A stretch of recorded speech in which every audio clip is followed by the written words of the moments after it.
Recording. Hello, everybody.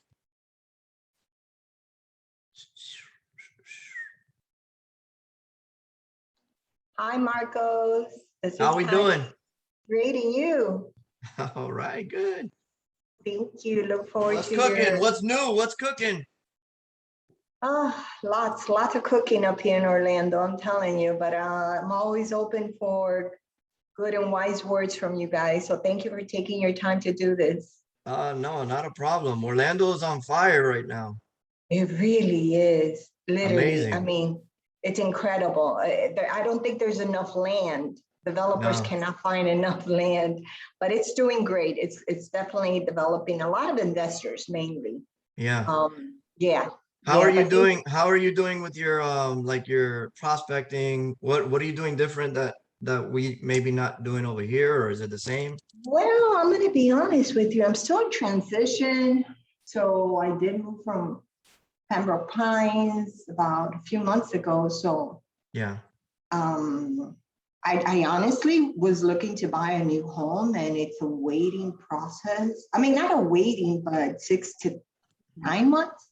Yeah. So I had no choice to go rental, which I don't Wow. care for.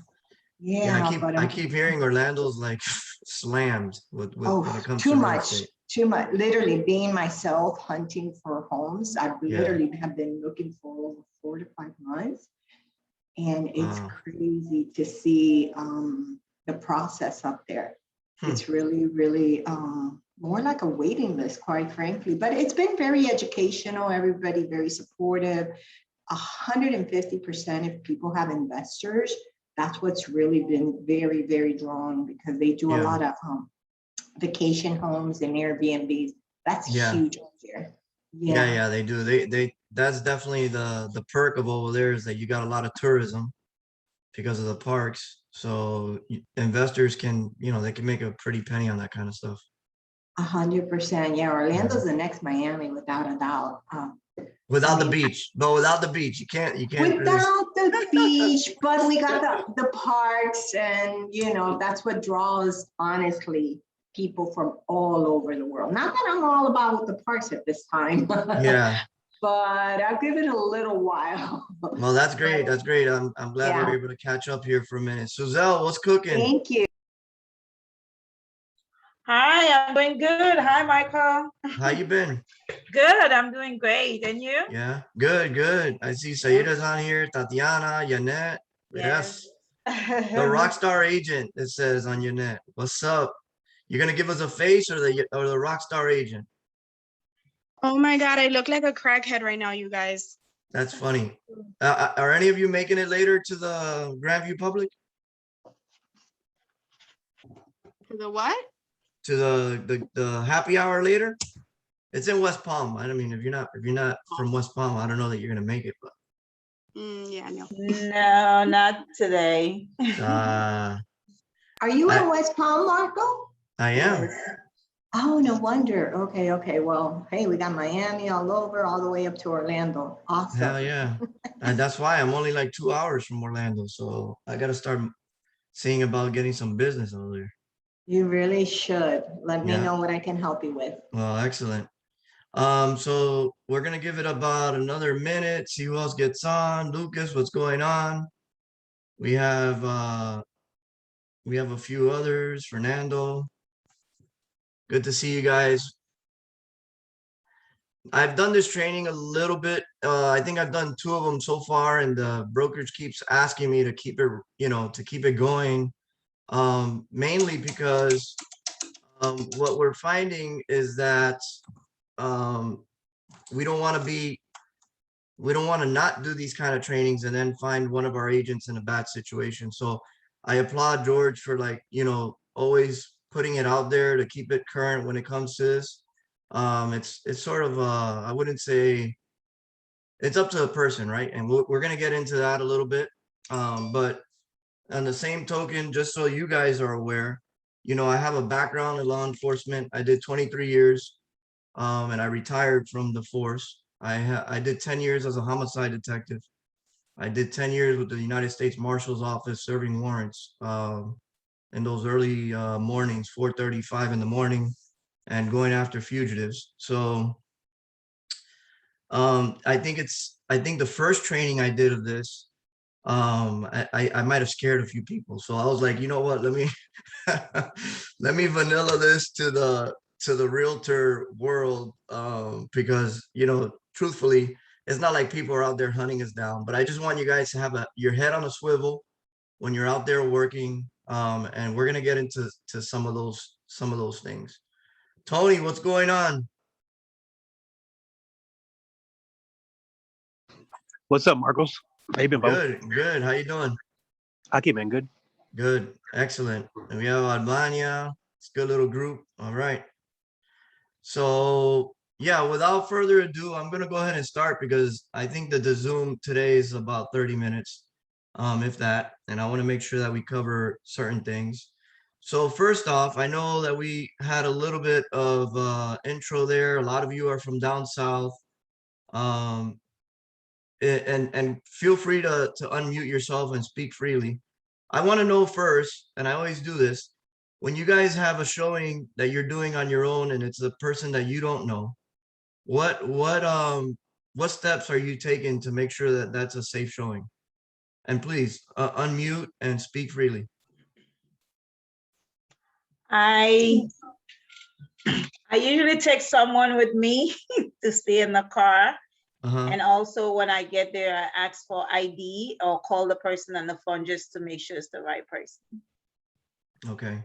So you're asking for ID once you get there? Yes. Okay. I call the person and I call on the phone and then I ask them for ID and then they come out of their car, they give me the ID and then. Sure. Okay. Nothing wrong with any of that. Anybody else? What are we doing on solo showings? I usually get there, Marcos. I usually get there about 10 to 15 minutes early, and I go into the house. I make sure the house is empty. Nobody's inside of it. Turn the lights on, then go back out. Lock the door, go back out and sit down. And then when they come in, when they're bringing the client in, I usually lock the door behind us. That way nobody else can come in, and usually just take them around there. Well, that's very good. That's a lot of the same way that I approach some of that stuff. Definitely getting there early, guys. I think it's a huge benefit to us as realtors. And the example that I'm going to give you is this, and everybody's been there, myself included. Have you ever felt like the business is throwing a lot at you, and now you're sort of like doing things in a rushed pace, and you feel like you can't get to everything? And so then your quality of work sort of, I wouldn't say diminishes, but at least feels that way, because you're like, man, I'm in a rush all day.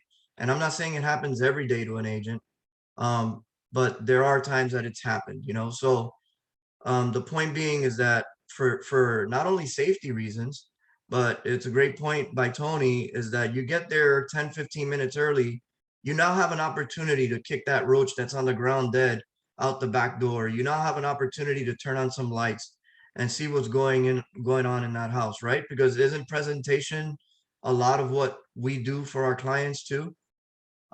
So the getting there early is a huge point, and thank you for bringing that up, Tony. Anyone else?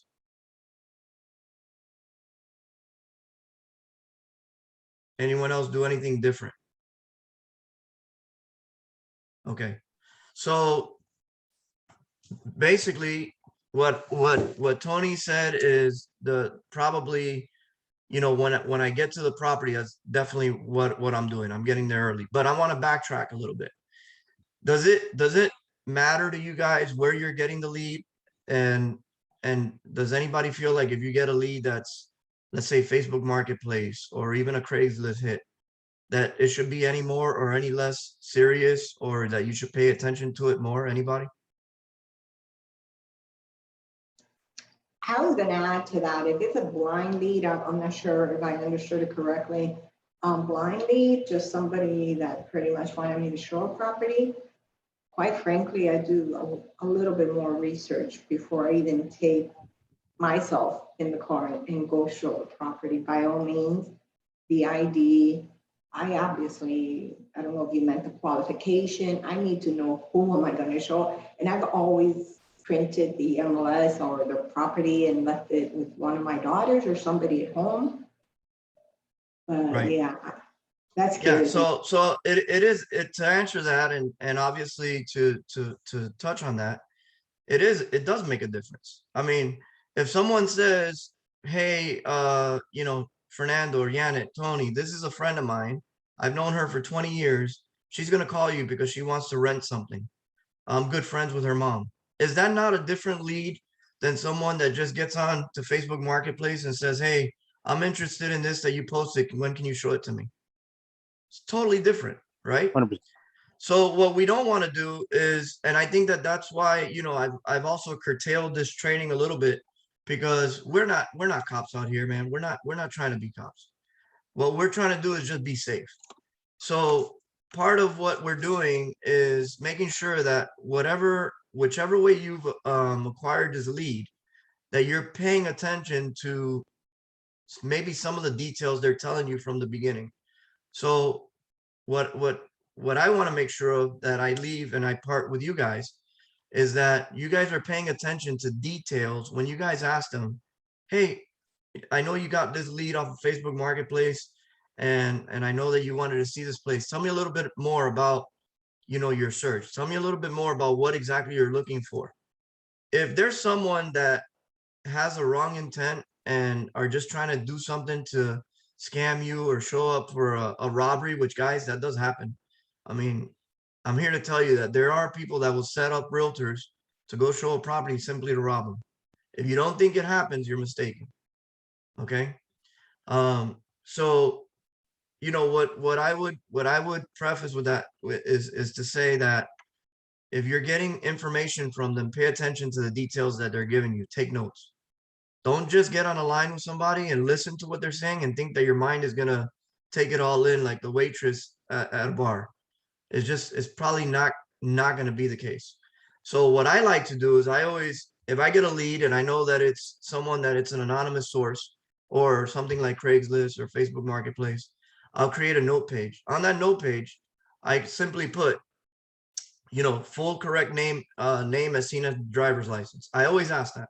What's your complete name as seen on your driver's license? Why? Because I don't want to go show a house to Tito.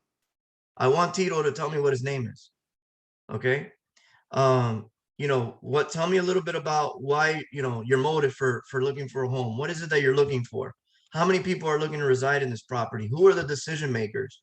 Those are all huge, right? Because if he says, I'm the only one to make a decision and no one else, and I'm living by myself, and you show up to his property and they're 6 deep, don't you think that might be a little odd? Like, I'm not saying they can't show up with 5 cousins, but I just feel like that should already start telling you, hey, pay attention a little bit more. Okay. So gathering of information from the onset is huge. But I would tell my own daughter, if she was a realtor, which she's not, she's 15 years old.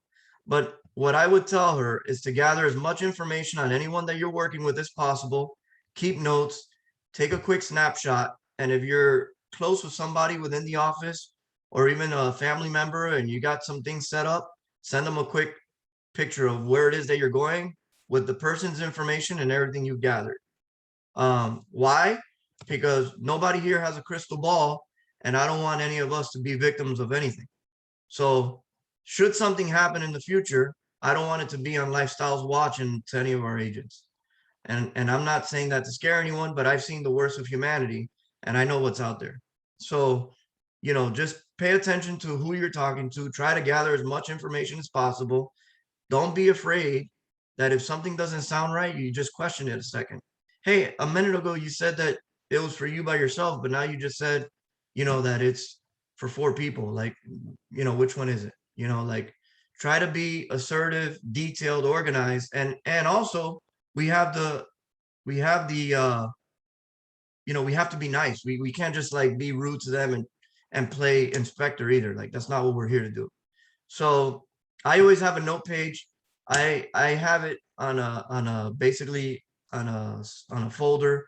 I'll write it down, places that I'm looking at, and I always keep it with me. Now, as far as when you guys go to these showings, especially obviously anyone could get attacked, but I'm gonna touch again. If it's my daughter and she's a realtor, I want her to be safe. Is there anyone here that carries while you're working? Firearms, pepper spray, anything like that? Yes, I carry some pepper spray.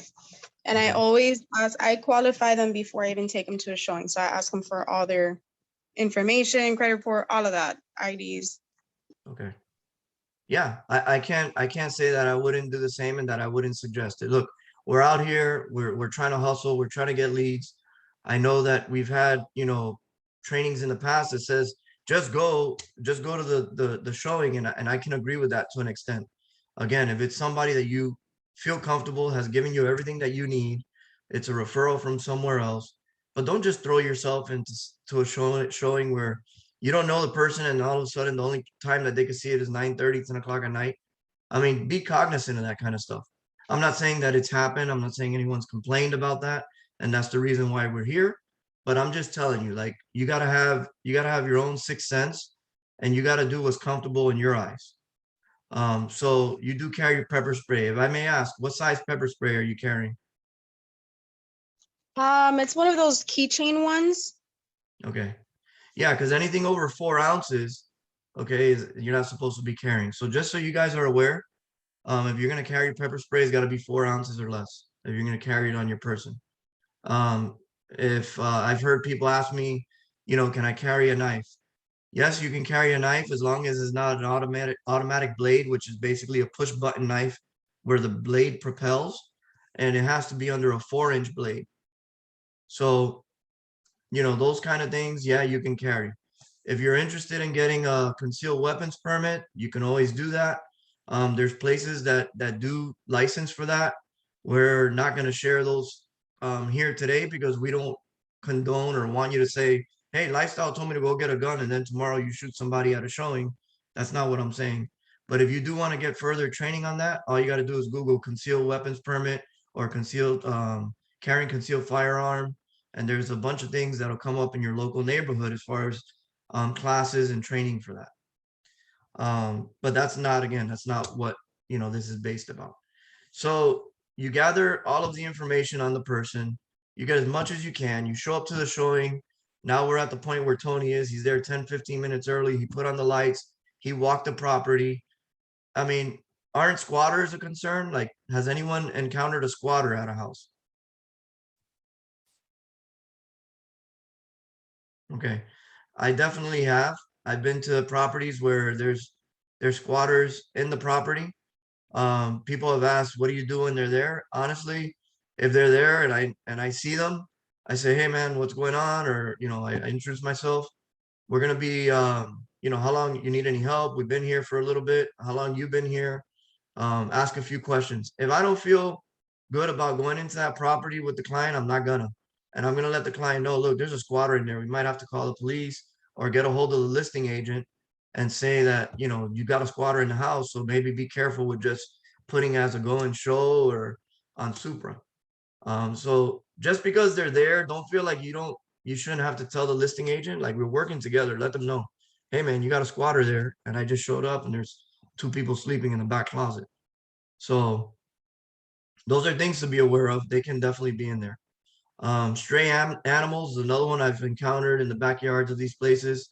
I usually walk the whole property, backyard and front yard, since I'm there early, and just basically see what's going on with the property. Um, I'm pay attention to where I park my car. And again, people, you may not, I'm sure a lot of us just pull into the front driveway and our head is down on Instagram, just seeing what's going on while we're waiting for our client. I don't do that. Um, Especially once I arrive at a showing, I'm usually parking, if I do park, I'll back up into the driveway or I'll park just in front of the house, like maybe on the property line. The reason I do that is for 2 reasons. I want to see when my client gets there, I want them to park in the front. This is gonna maybe potentially be their home. So I don't want to put, if there's a one car driveway, I don't want to put my car there. Now they're parked in the street. If somebody passes by, screams at them, saying, hey, move your car or whatever. So for multiple reasons, I do that. I always leave the driveway for the client. I like to see what's going on in the neighborhood. So again, I get there early. It takes 10 seconds to go around the whole block and just see if there's anything weird going on, anything I need to know of, just to give my client feedback. Is not to, again, is not to play inspector. Is to say, hey man, there's probably another house on the other side I just saw. It's for sale by owner. Maybe I'll call that one too and see what's going on. So that way you're sort of in the know. I'm going to take a little break there. Is there anybody has any questions at this point? Yeah, I have a question. By squatter, you mean someone who's taken possession of the property?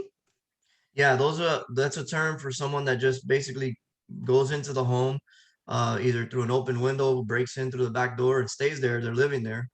And you know, they don't have any plans of leaving.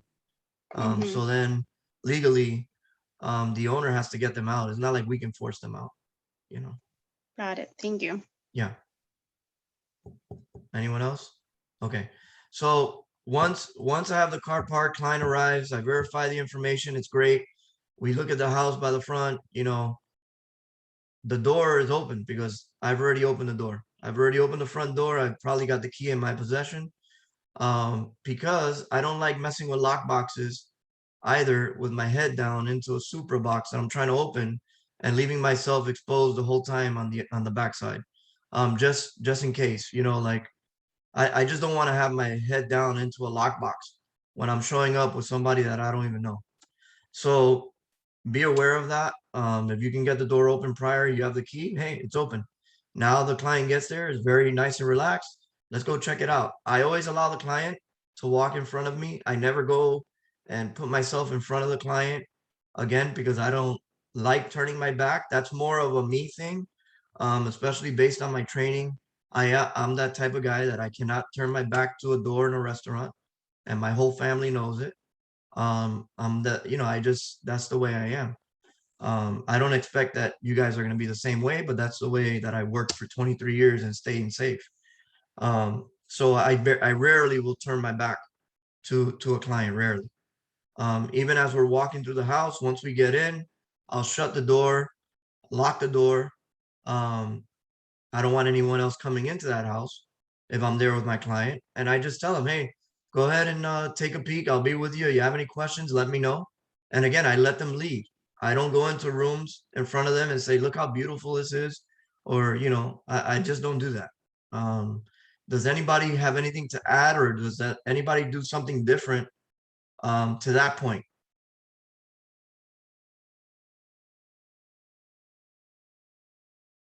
No, no takers. All right, it's a good group, man. You guys are you guys are on it. Okay, so I that's what I do. I allow them to lead the showing, if you will.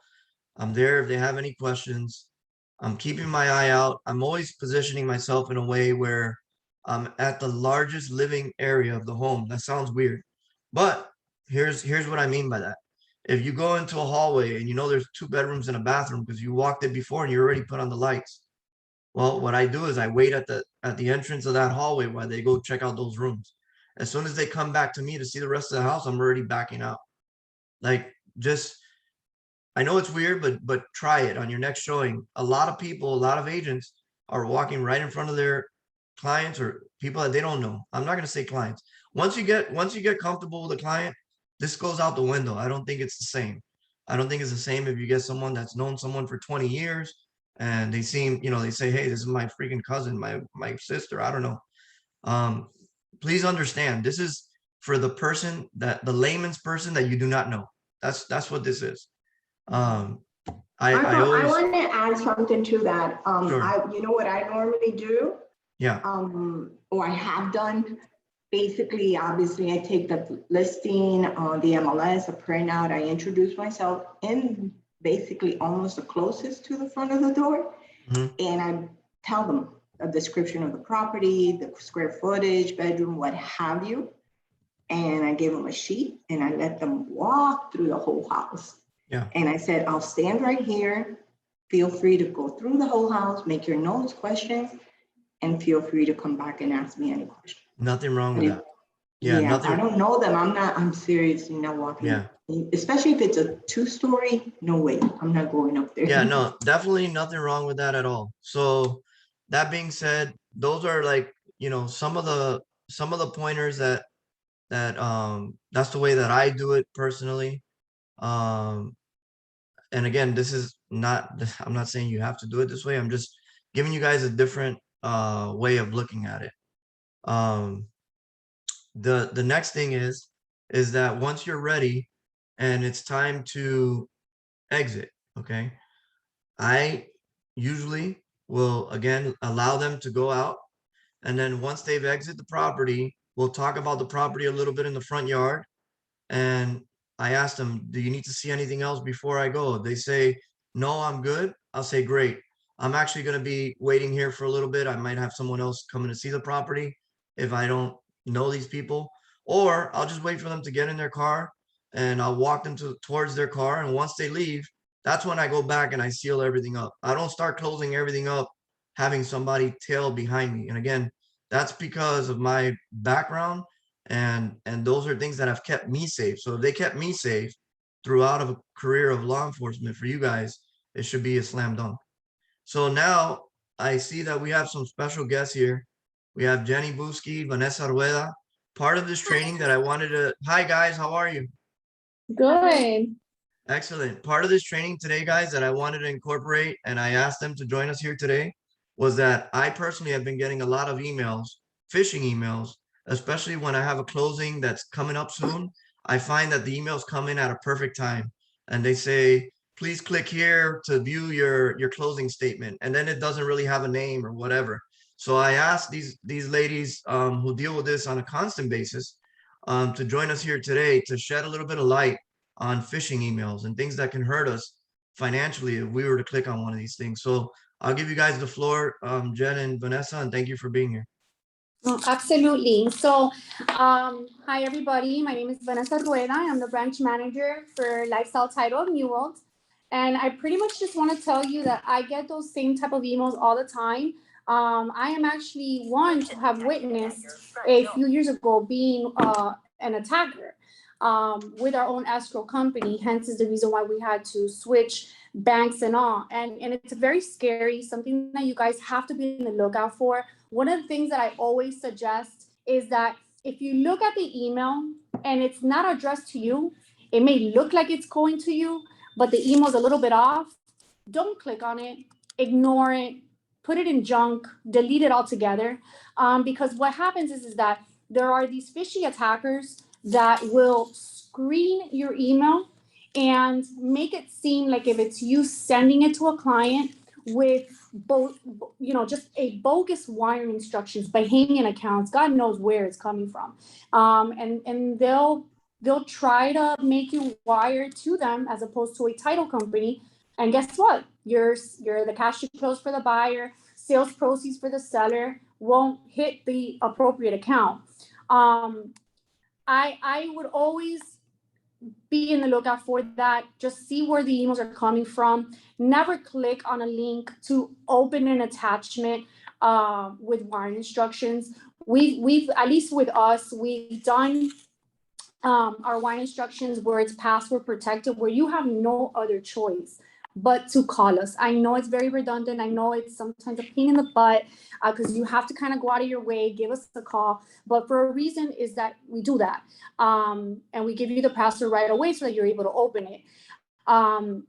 Sometimes these fishy attackers as well, they will mirror the email, your outgoing email that you send to a particular client and replace even information that you've provided in your original. So basically, if you were to go to your sent emails and just kind of backtrack and see, okay, let me see what wiring instructions I provided to the client, it won't even be there because these attackers already know. They're already just looking at your information and your correspondence that you're sending out. And that's what they kind of do for a living. So I would definitely be in the lookout for that. Always just be careful. If it looks off, it's because it's off. Don't open it, ignore it. I mean, pretty much, that's really all I can suggest. I won't be that trustworthy. When it comes to wiring funds, I would never be trustworthy. I would always try to be extra careful because it's obviously for the benefit of you and your client. You don't want nothing to happen to your client's proceeds because once that situation occurs where monies are going to a whole different account, it becomes a hassle in trying to recover these funds. Sometimes maybe not even recover at all because it's already too late. So, I mean, it's something that's been going on a lot, and some of these phishing attackers are getting away with it, and once it's too late, it's too late. And I can add to that, guys, like being in investigations as long as I was, especially during my time in homicide, I had to work with the financial detectives a lot and the economic crimes detectives. And these are people that are probably never going to get caught, to be honest with you.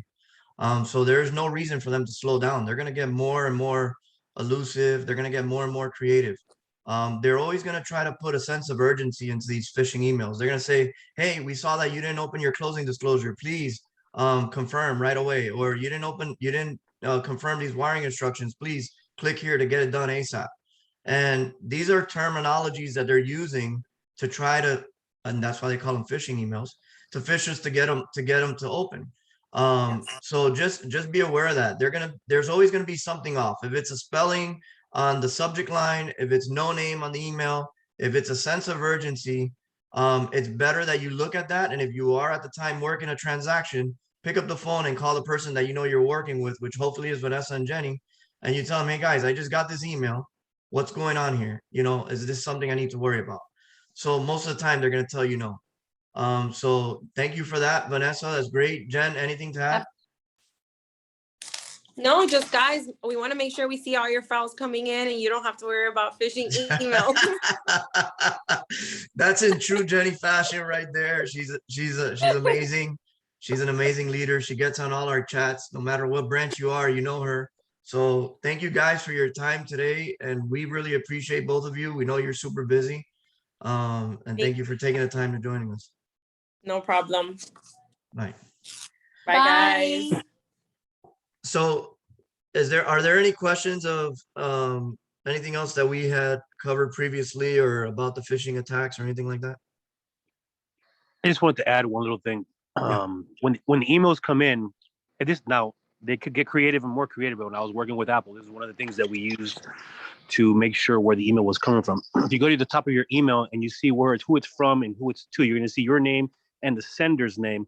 Click on that sender. It'll actually give you the real, not their little nickname that they created for you to see. But if you click it, you actually see the actual real email. And most of the time, you'd be like, ABCDE, exclamation point at Hotmail or something. You're like, wait a minute, that's no way that's the real email, a real person that I know. So it's just a little small trick that might not be 100%, but it's usually pretty accurate. So Tony, let me ask you this, because I don't know the answer to this. If you click on their email, is there any danger that you've clicked on that email and now you can get compromised? Well, here's the thing with the emails. It all depends on what kind of email it is. Normally, if it's just like a text email, you're pretty going to be good. But now, if there is a link or an executable or a file that you have to physically open on there, then you're at the mercy of whatever kind of project they decided to throw at you. It could be a Trojan virus. It could be anything. It could be anything. It could be anything at that point. Right. But normally opening the email, you usually find on a Mac. Yeah. And this is not only emails. I mean, all of you probably, I hope, have Instagram accounts. Every now and then you'll know that someone got hacked because they'll be like, hey, click here on my Cash App so I can send you money. It's like, come on, really? Like, I don't know who's clicking on that stuff. But as far as I'm concerned, if anything like that comes through, I'm deleting right away. I don't even mess with it. I delete. Because guys, online banking is huge, right? People use their wallet nowadays. Tony, the Apple Wallet. I mean, those are things that I know are supposed to be pretty safe, but I don't have enough knowledge to that to say that I feel comfortable with just clicking on things.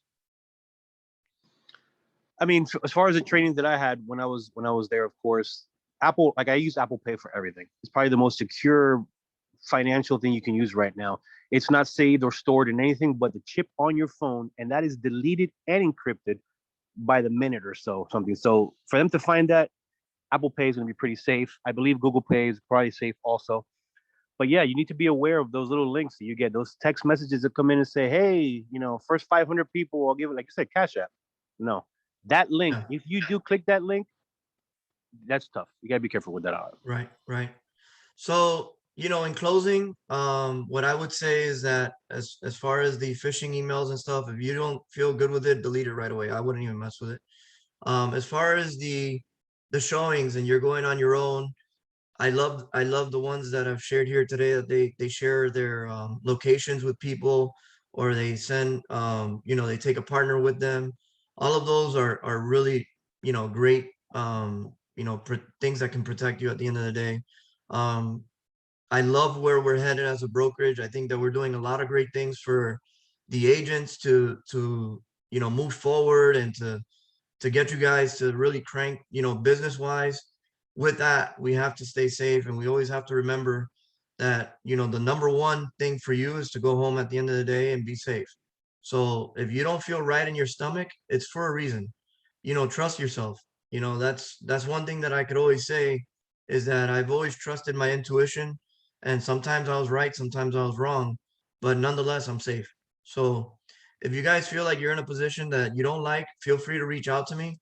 I'm gonna put in this chat my direct cell phone number, just so you guys can lock it in. If you ever have any questions real estate related, I'm also here. So, you know, feel free to lock me in. And if anything should ever come up that you need help with, I'll be more than happy to help you. With that being said, we got about a minute and a half left. Does anyone have any questions?